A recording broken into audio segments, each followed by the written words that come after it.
Economy. The lifeblood of the civilized world. Mostly civilized.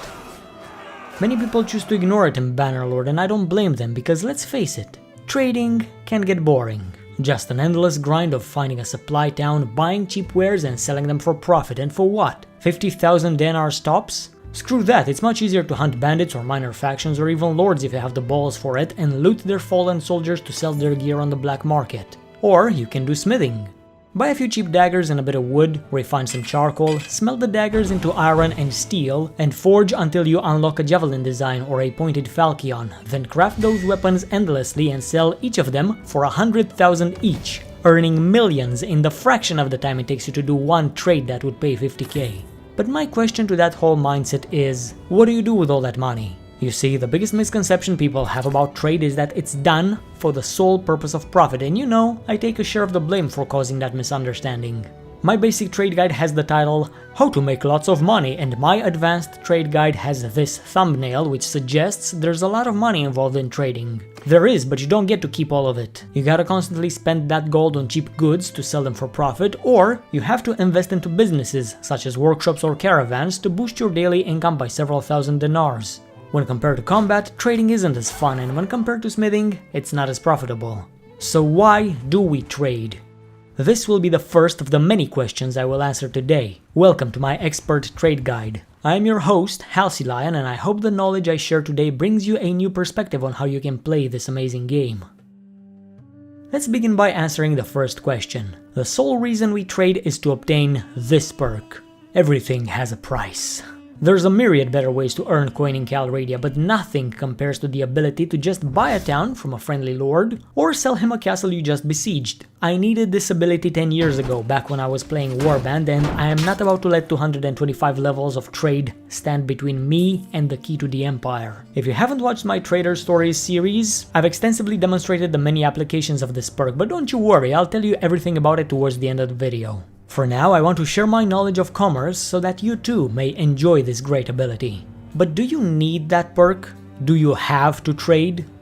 No. You don't have to do anything. This is a sandbox game, and in case you don't know what that means, it's basically a game that allows you to play any way you want. Before we proceed, I would like to have a few words about my previous trade guides. The first one is an instance of the blind leading the blind, because I was new at the game and I just shared as much as I learned at the time, which wasn't much. And in the second, I mostly taught you how the trade system works instead of giving you a list of tips and tricks. After today, you will never need another trade guide for Bannerlord, unless the system is greatly changed throughout the updates. Now let us revisit some of the concepts explained previously and fill in the gaps. The most crucial tenet a merchant has to abide to is the law of supply and demand. This means that in order to make a profit, you have to buy cheap wares from a place that supplies them and sell them to a place that demands them. That is something every single one of you already knows. But if you know where to find the suppliers and the demanders, it will be easier to make profit and get the skill points, so let's make everything absolutely clear. First, there's the static components of the trading system, the settlements. Villages are suppliers of raw resources, iron, wood, food, and horses to name a few, and they are the only constant in the world of Calradia. What I mean by that is that everything can change, but a village has always supplied the same resource throughout the game's many patches. In a way, villages are the only truly static elements of the economy. The goods produced in the village are then taken by the peasants to their bound town and supply its markets with no regard for personal profit. They just dump whatever they brought. When they do this, the local prices of those goods will decrease since the supply increased. Any food brought into town will then be consumed by the townsmen and the local garrison, and if the city's bound villages don't produce any, then you can safely assume that this town will always demand food and will pay a good price for it. But the townsmen required a varied diet, and if the town's villages produce only one type of food, you can expect to get a decent price if you import some other meals. As for the other resources, such as clay, iron, and flax, they are demanded by the workshops built in town, who also happen to be suppliers of intermediate trade goods, such as pottery, tools, and linen. Basically, workshops will turn raw resources into advanced wares, armors, and weapons. But unlike villages, workshops are not a completely static component. For all intents and purposes, they are random. They may not be randomly generated for each individual playthrough, although they should, but throughout the updates they've always been adjusted. This is why I usually avoid giving specific trade routes in my videos. The information can quickly become outdated. But you can change these workshops yourself if you so desire, and doing so will greatly affect the economy since the town's supply and demand just shifted, and this can be used to your advantage through a method I call shop switching, which I will discuss later. So in a nutshell, villages produce raw resources, towns consume food, and their workshops require materials to craft various wares. Those are the static elements, but the trade system also has dynamic components because the world is inhabited by warring factions, marauding clans, gangs of bandits, and the worst of all, competing caravans. All of these have a role to play in the trading system. Factions lay waste to each other's settlements, marauders raid caravans, bandits can ambush peasants, and rival caravans will arrive in your targeted town to sell the same thing you are selling, driving down the prices, stealing your profits, and leaving you like... That's why they're the worst, I hate them! And these caravans aren't only a problem when they snatch a profitable deal you've been looking forward to. They are an ongoing issue because they're constantly keeping the towns well stocked with all manner of goods, and there's almost no chance for you to make profit because there's no demand for anything, most of the time. Unless you know how to play the free market to come out on top. To be fair, the overabundance issue has somewhat been mitigated in beta 1.4.3 and trade is back to normal, but I'll still share my dirty tricks with you. The same tricks that helped me reach my goals during the worst period for trade. So now we've refreshed our memory about how the trade system works. Most of you already knew this, but I wanted to make everything absolutely clear because every little tip and trick I'm about to teach you is tied to this central system, and if you're among the 1% who doesn't know how commerce works in Bannerlord, you'll just be dazed and confused by the torrent of information I'm about to unleash upon you. If some things are still unclear, watch my other 2 guides. Before I share my arcane knowledge, however, there's another issue we need to discuss: taxation. More specifically, the little mechanic named trade penalty. Have you ever wondered why in this instance grain is shown to be 21 dinars but you can only sell it for 16? Well, technically you sell it for $21, but the state gets a fat cut out of your profits, 23.8% in this case, and you're left with just 16. If the character had a trade skill of 0, that cut would have been bigger, but there are ways to diminish this trade penalty. The first one is to keep trading and increase the skill. The second is to take the first perk, which will also mark your profits once patch 1.4.3 fixes the bug. Speaking of marked profits, the third perk marks the profitability of items on the left side as well, in case you are wondering what the colored numbers mean. But we were talking about tax evasion, and it would seem the Aserai are naturals when it comes to that. If you want to maximize your profits early on, you should roll an Aserai character. I personally prefer the movement bonus of the Botanians. It's more consistent than the Sturgians or Kuzeit, since unlike snow, forests are everywhere and I prefer infantry instead of cavalry, but I digress. So, taxes and competition. Those are your greatest enemies as you try to develop your trade skill. And bandits if you're solo, so let's start by fixing this issue, since it's the most urgent.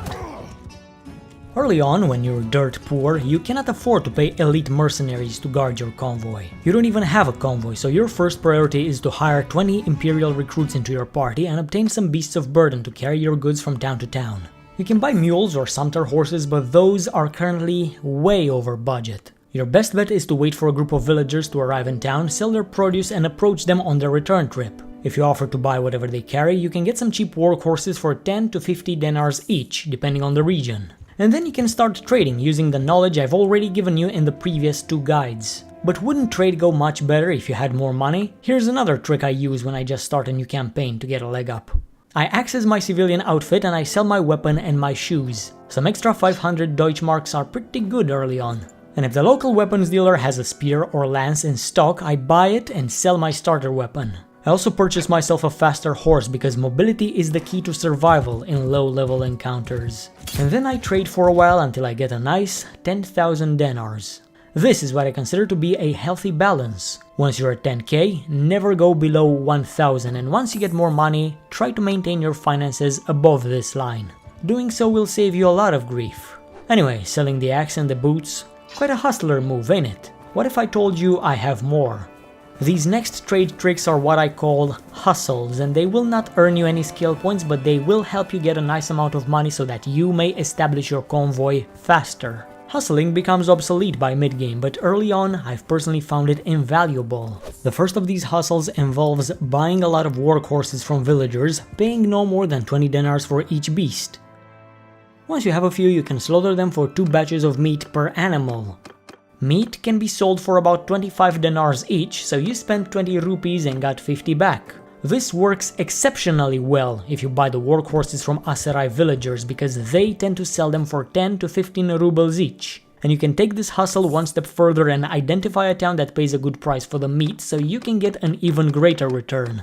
This does take some time because you have to wait for villagers to move, so camp for them outside the town of your choice. Kiyaz, Sanala or Askar are the best, but this works even in the Southern Empire around Lycaron or Poros. And if PETA asks, you didn't learn this from me. The second hustle will take a small time investment and also a bit of smithing skill, which will be quite developed if you're using my character build. You'll basically go to a town that sells cheap hardwood, buy some of the stock, and then go to the forge. Then you refine 2 units of wood into 1 charcoal, and you will notice that your smithing skill will increase. And when it reaches level 25, stop. Go to the skill page and select the Efficient Charcoal Maker perk. Now you're able to make 3 units of coal from the same amount of wood, and the best part is that 1 unit of carbon sells for double the price of wood. Then you go to a town that demands wood and sell them your charcoal instead for triple profit. If you combine these 2 hustles together, you can get to the 10,000 dinar mark in no time, but as I've said, this doesn't earn you any skill points, so you will have to engage in legitimate trading to climb the corporate ladder. But I have one more hustle to share with you, and this one can also level up your trade skill. Talk to villagers before they arrive in their bound town. If you have the money, you can offer to bulk buy everything they carry, which usually has a low price depending on the economic climate of the region. Then you can sell whatever you bought to a town that pays well, and you'll be getting the profit and the skill points. Quests you take from villagers and townsmen may also qualify as hustles, but I just call them quests. They have been fixed in patch 143 and they offer a good alternative to getting some starter money. Now that you've done a bit of hustling and you have about 10,000 pesos in your pocket, it's time to assemble a ragtag convoy to do some good trades and make profits. First, the escort. Early on you're poor and it's best to cut costs. In my opinion, the most effective approach is to train your 20 recruits into basic Tier 2 Imperial Archers. Don't upgrade them any further than that, because the daily wage will increase from 60 to 100 euros per day. If you want to hire more soldiers or upgrade the ones you already have, try to keep the daily wage below 100 until you feel you're no longer struggling financially. At the start, the soldiers are only there to intimidate bandits away from your convoy, nothing more. But if you find your way into the Crusade step, I highly recommend you ditch your Imperials and hire nomads instead. At tier 2, they can be upgraded into horse archers, which will drastically increase your map movement speed, with one caveat. You also need to purchase horses that they can ride on, as the mules are not combat mounts. You can find lots of cheap steppe horses around here. And if you're more of an infantry guy and don't want to bother with cavalry, your footmen still benefit from any riding horses you have in your inventory. I personally recommend the Battanian ponies since they are the most affordable. You can get some in Seonon for about 100 pennies each. Don't carry too many horses, because if animals outnumber your men, you will suffer a movement speed penalty. Basically, my starter convoy has 20 nomads, 20 workhorses and 20 Battanian ponies. If we fight looters and get experience, the nomads will permanently be given the ponies as they are upgraded into horse archers. With this setup, I'm able to do a lot of trades and get loads of money. So how do you trade?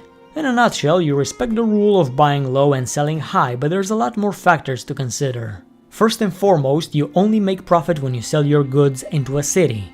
Used to be you could also sell to villages or traveling caravans, but that's been patched. Now, if you sell your goods anywhere other than a town, you're gonna be losing money, but buying? Well, it can be more profitable, albeit inconvenient, to buy directly from the source. Now, the prices in the village are directly correlated to their bound town, meaning, if Lageta sells iron for 25 crowns, then the village of Hertogea will sell it for 27, but if you buy directly from the village, that price remains constant, whereas in town, the price increases the more you deplete their stock. But there is something strange with the example I've given. Hertogea is not bound to Lageta, but to a castle. However, the castle has no marketplace, so the peasants have no choice but to sell their goods to the nearest town, provided it hasn't been conquered by enemies of their faction. If you came to this village to buy iron but the price is rather high, you need to wait for the peasants to take their goods in town to drive down the local price. Be nice of you to clear any threats on their path before the villagers are chased into another town. I've seen it happen. So you bought some iron from the village, what next? Well, you take it to another town, and if this town has an ironmonger workshop, you're guaranteed to get a good price. But what if it has 3 smithies? Well then, the price would be even better since there's a greater demand for it, don't you think? But you won't ever find 3 workshops of the same type built into a single town. No, that requires your special intervention.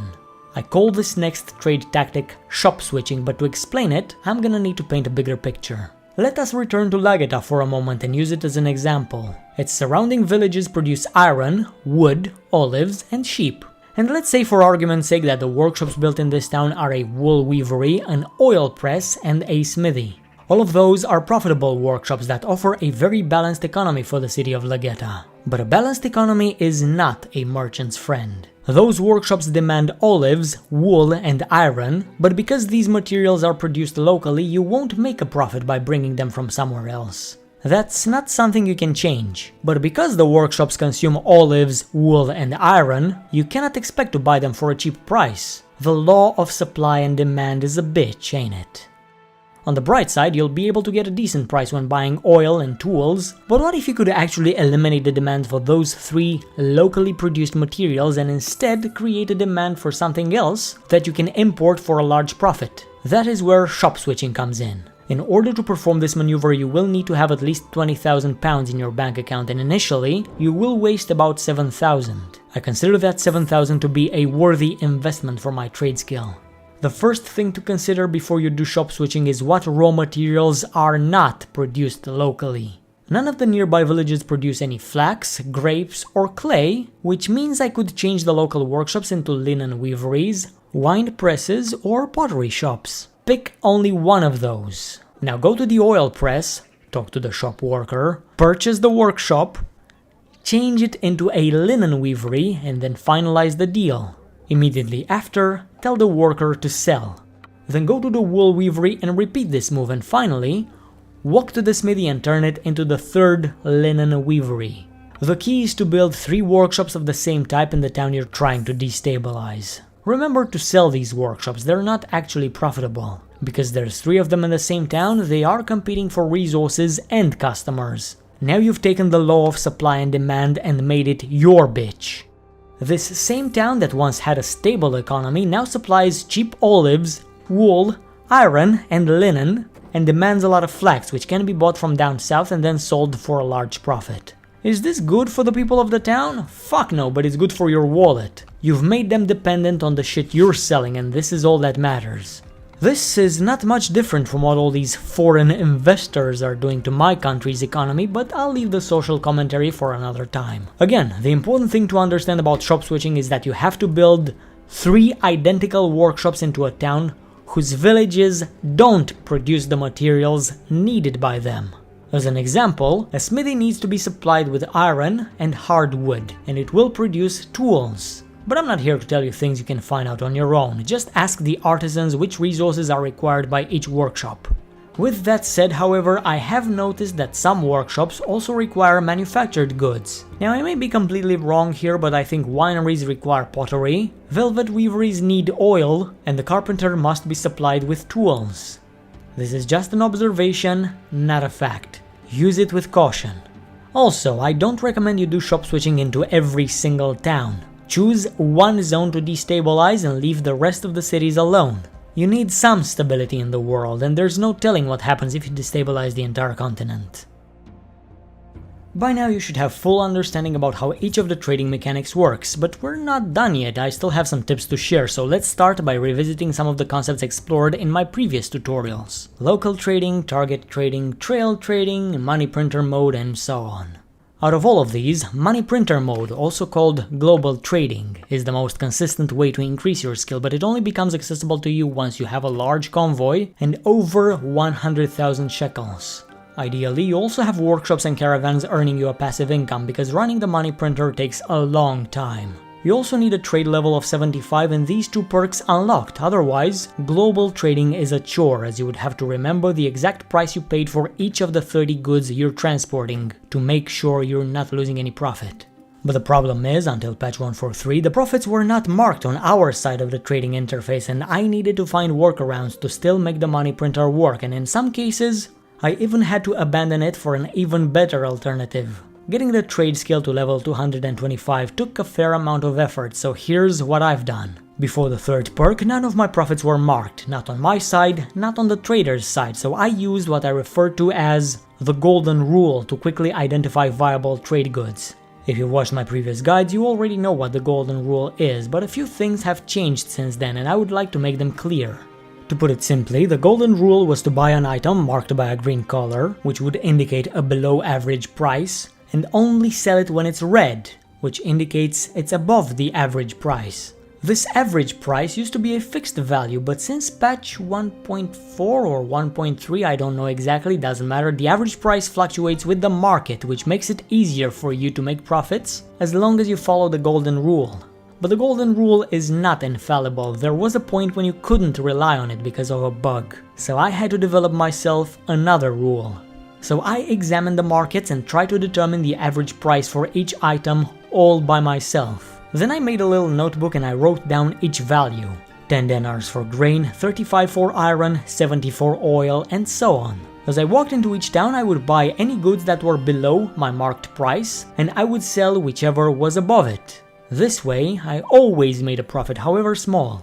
But if your memory is good, you don't need to write anything down, making a mental list will suffice. I will not give you my list, because prices are always subject to change. But once I got a third perk to mark the profits on the trader's side, I used that to my advantage. I would buy whatever was indicated by a bright green color, until that color changed to faded green. I would then navigate the trader's list and click on the orange colored wares, and if I had any in stock I'd sell them until the color turned yellow. But the local market has a greater demand for something it does not possess at all, so I'd also check my own list of wares for something I haven't sold and get me a nice chunk of profit. Both of these trade rules will become obsolete once patch 143 fixes the first perk and profits get marked on both sides of the trader interface. At which point you can use the green rule and fully activate money printer mode, which allows you to go from town to town and easily buy and sell whatever makes you profit. Those were the workarounds, and even though you may never need to use them, it's still good to be aware of their presence. Now, I was about to go into an in-depth discussion about my preferred trade routes, but the video is long enough as it is, so I'll be doing something else. I've cobbled together a map of Calradia where I've written down what each city produces through its villages, and I've also drawn the path I take when I turn on the money printer if you want to follow in my footsteps. So, as I've said, global trading is the most consistent way of making profit and skill points, but consistent does not necessarily mean effective. I've also said I had to find alternatives because the constant grind of global trading was getting stale and I needed an even faster way of getting my skill points. So as I was doing global trading, I would make a mental note of the most effective goods to trade, the towns where I could buy them cheapest, and the cities that would pay the most. Then I would engage in target trading with those goods. To give an example, I would buy mules, desert horses and Aserai mounts from Askar, and I would sell them in Marunath, Rovald and Ostican.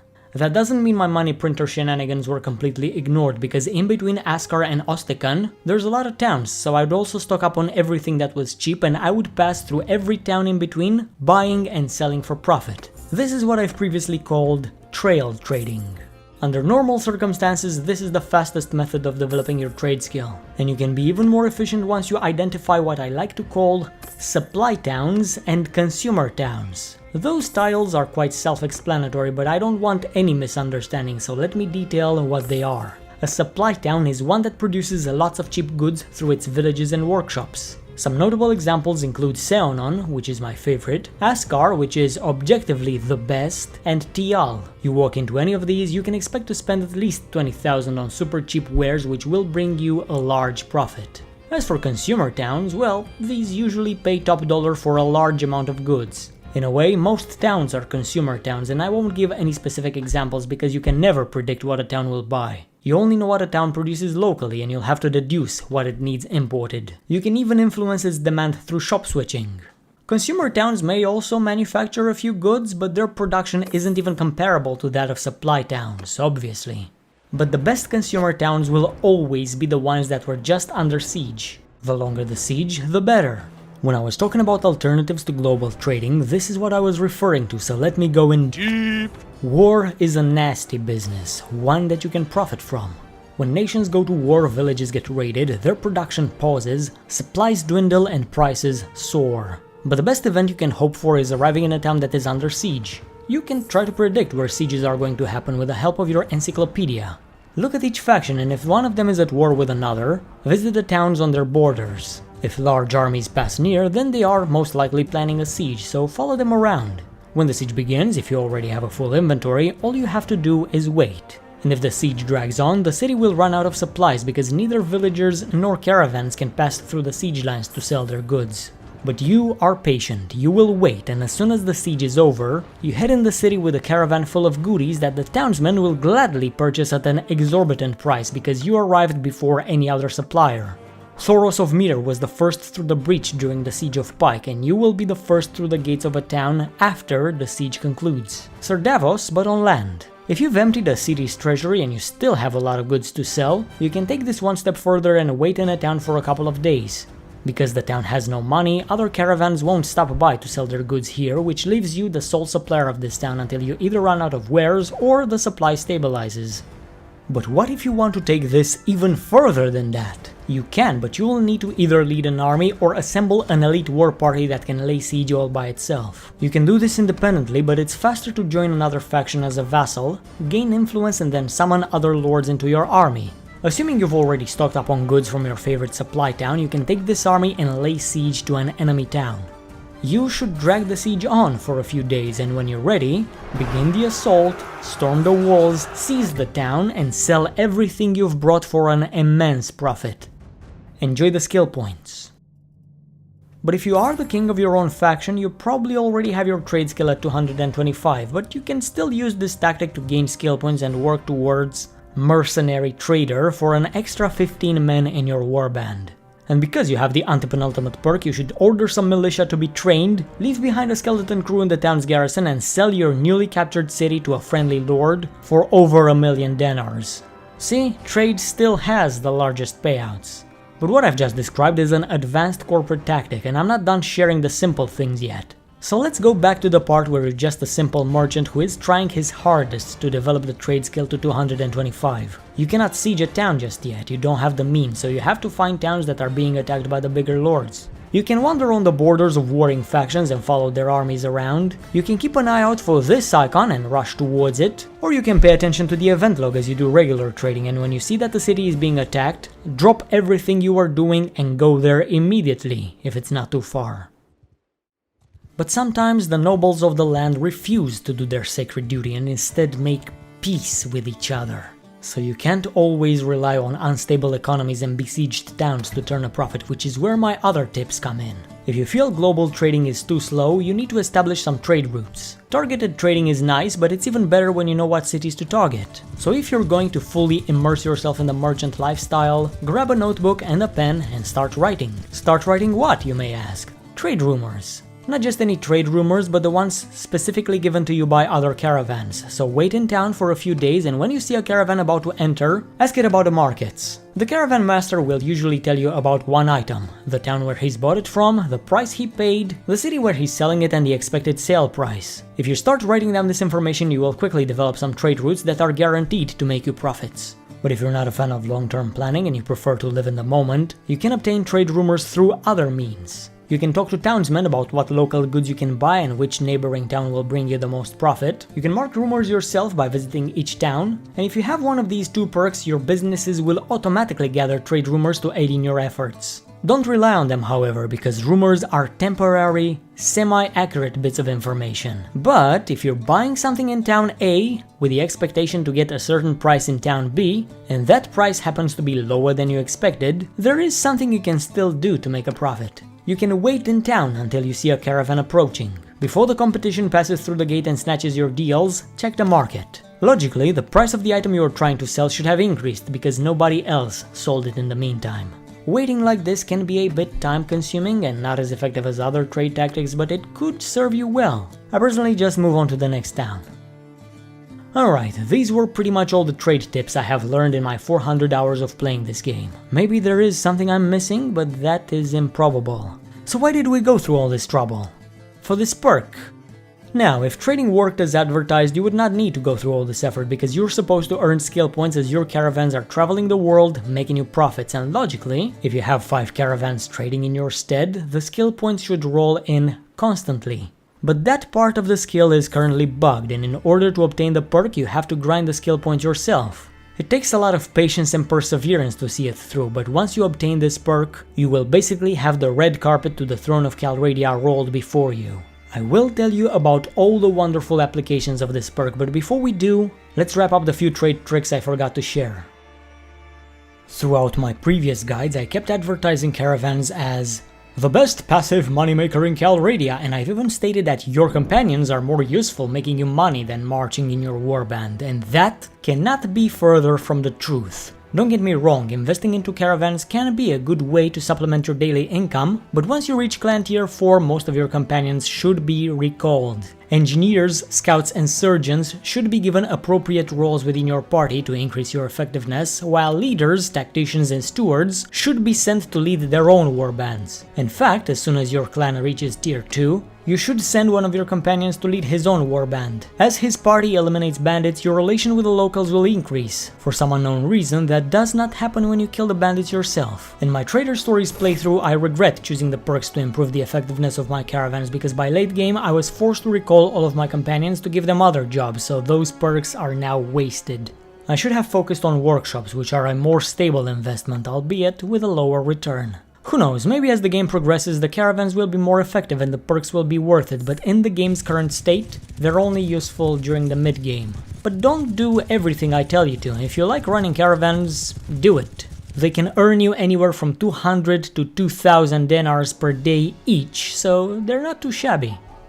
The 22,000 I've invested into each of my caravans eventually paid off, but I was forced to recall my companions so that they would help me craft overpriced swords. Because this is not a smithing tutorial, I will not teach you anything about it, but if you want to see it in action, along with my other trading tips, tricks and tactics, you can visit my Trader Stories playthrough. It's 11 episodes long and it shows you my journey from lowly goods peddler to corporate overlord, although that part is coming in the second chapter of my playthrough, which I've named Corporate Reports. In these corporate reports, I will showcase my journey towards total global domination, and all my advanced corporate tactics will be put on display for all of you to see. But you won't have to watch those videos to get my knowledge, because I'll be sharing it with you right now. So you've gone through a lot of pain to get a perk that allows you to put a price on everything, even real estate, so how do you use it? Why is it such a game changer, and what are its applications? Basically, this perk allows you to trade settlements when bartering with noblemen. Ideally, you've also obtained this first perk in Charm to get better prices. So you talk to a nobleman, barter with him, and now you can exchange your hard-earned gold with his town. Once you do, you will have a place to station your troops, swap your party composition, and amass a huge army. The town also has a stash where you can stockpile your gear, resources and excess mounts, and you can even buy out all the workshops for yourself, because if you go to war with another faction, they will seize any workshop you've built in their towns. You can even manage projects to increase your garrison capacity, train militia and even increase the town's prosperity, which results in more money, as your citizens dutifully pay their taxes. And because you own this town and its bound villages, notables are required by law to send more people into your army, allowing you to quickly replenish the troops you lose after a battle. In my opinion, a town is necessary to plan your global conquest, but you can obtain towns through good old-fashioned sieging, so why do you need the perk? As I've said, you don't need anything, you can play this game however you want, but I consider property redistribution the best superpower in this game, and it has even more applications besides buying fiefs. As I've briefly touched on earlier, you can also sell the towns and castles you have conquered if they're too far away from your territory and don't want to bother with them. I recommend you to sell all of your fiefs to the same person, assuming he's got the money. The usual rates are 500k for a castle and about 1 million for a town, although the prices may vary. Through this perk alone, trade is the best moneymaker in the game, if you disregard the highly unbalanced and soon-to-be patched smithing profession. I don't want to trash talk smithing, it's become my main way of maintaining my finances in the late game, and the money I get from swords fuels my thief buying addiction. And even when smithing gets nerfed, I'll still do it because I like the idea of having custom made weapons for my character and heroes. But my favorite application of the perk is quick recruitment. You see, when you buy a castle or town, you don't just get an empty fortification, the people inside are also part of the deal. The citizens, the militia, and most importantly, the garrison. So here's how quick recruitment works. First of all, you will need to be in possession of a town, or at least a castle, and delegate it as your headquarters. Then take a second to think what troops you want in your army. I personally prefer the Botanian Fians because they're the best archers in Calradia, but not every Botanian commoner can become a Fian. That's reserved for the highborns, so it's pretty difficult to obtain these fellas the regular way. So what I do instead is leave half my army in the garrison of my headquarters, and I start visiting each Botanian town to inspect its garrison. If a town has a lot of Botanian highborns, heroes and Fians, I right-click the town's banner to see the owner, I chase after him and I purchase his town. Then I ride to it, take the archers and other elite soldiers with me, and I transport them to the garrison of my headquarters. Once the elites have been secured, I try to find another lord with a lot of money, preferably the ruler of the faction, and sell him the town. I only get about 70% of my money back, but that 30% is more than worth it for an army of elite warriors. But this method cannot be used ad infinitum. At some point, you will need a more sustainable method of replacing your elite troops, which is where the disciplinarian perk comes in. But until you get to that point, you will be able to make use of an army of 300 Botanian Fians. On paper, the applications of this perk may not sound like much, but once you see them in action, you won't want to play the game any other way. In my opinion, it's worth spending a few hours to grind the trade skill. And with the knowledge I shared, you'll be doing it even more efficiently and without the shame of using exploits, because all my tactics are legit. Before we conclude, I want to revisit another concept I've shared in my advanced guide and build upon it. In that video, I broke down your trading journey into 3 stages depending on your wealth. When you start the game, you're just a humble trader. At this stage, your only job is to grow your convoy to a decent size and reach the 10,000 denar mark. This is what I consider a healthy balance in the early game. Once that is achieved, you gotta make more trades, earn more money, upgrade your convoy and invest into caravans and workshops. It's also a good idea to invest into some armor for yourself. When your soldiers are better equipped and you're no longer worried about the next trade, you should also take the time to chase after bandits and wipe them for a nice chunk of renown to advance your clan level. If fighting them is tedious, you can auto-resolve these battles as long as the balance of power is heavily in your favor. As your clan develops, you can hire more companions, send more caravans and invest into more workshops. Once your clan is past tier 1 and you have over 100,000 eddies in your account, it's time for stage 2, Wealthy Merchant. Hire as many soldiers as you can, increase your convoy to a humongous size, and keep trading. You can use money printer mode or any of the other trade tactics you've learned about. You have 2 goals at this stage: reaching trade level 225 and developing your clan through combat. In a nutshell, you need to earn money, skill points and renown. Those are the 3 currencies you must work for. And since gold is easier to obtain than anything else, invest it to raise the balance of the other 2.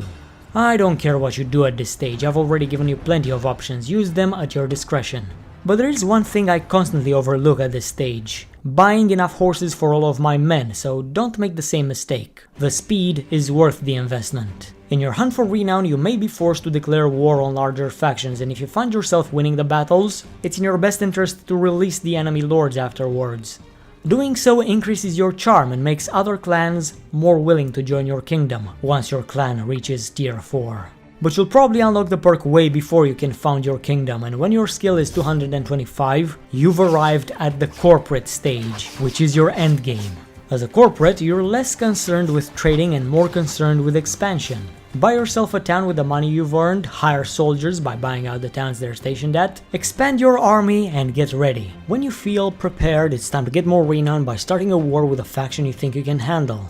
As soon as you've reached tier 4, it's time to upgrade to a mega corporation. Create your own kingdom and make sure the policies you select include royal guard and noble retinues. Both of those greatly increase your party size and you'll finally be able to have your dream army of 300 Botanian Fianna. Well, that's my dream army. Your dream army probably consists of Khan's guards or Imperial cataphracts. Whatever it is, you'll already have the soldiers because you've used my tactics. Once you're here, you buy more towns, hire lords into your kingdom, or rather megacorp, and you send your skilled companions with their own warbands. Once you're in a kingdom, you can form an army without spending any influence by calling your companions to you. If other clans have joined your kingdom, they can make your army even larger for a bit of influence. Forming an army is a good way of developing your leadership skill and unlocking the disciplinarian perk, which will allow you to upgrade forest bandits you have forcefully recruited into Botanian Fians. Most bandits can be trained into elite troops with this perk, which allows you to quickly field the deadliest army to ever march across Calradia. As the chairman of a mega corporation, your only job is to keep making fat stacks of gold, expand your territory, recruit more clans into your kingdom, and step by step take over the world, either through peaceful negotiation or, my favorite, hostile takeover. But what I've given you so far is just a blueprint and some strategies you can incorporate into your playthrough. You don't have to do everything as I've described. Use as much of this information as you need. Trade is not the only way to conquer the world. Tyranny is just as viable. But anyway, this was all I had for today. I hope you learned something, and if you did, consider investing a like into this video to raise its value on the stonk market. But to our corporate overlords at YouTube, a channel's worth is measured in number of subscribers, and if you think this channel is worthy, you can do your part and press the red button if you haven't already. And hey, if you don't want to be spammed by notifications, I don't blame you for turning them off. I personally do it too. But enough with the sales pitch, it's time to take my leave. Thank you for watching till the end. I want you to know that you are among the top 20% who have the grit and determination to get the job done. You now possess the knowledge and insight to qualify as an officially licensed member of the Handruber clan. Good profits to you, and farewell.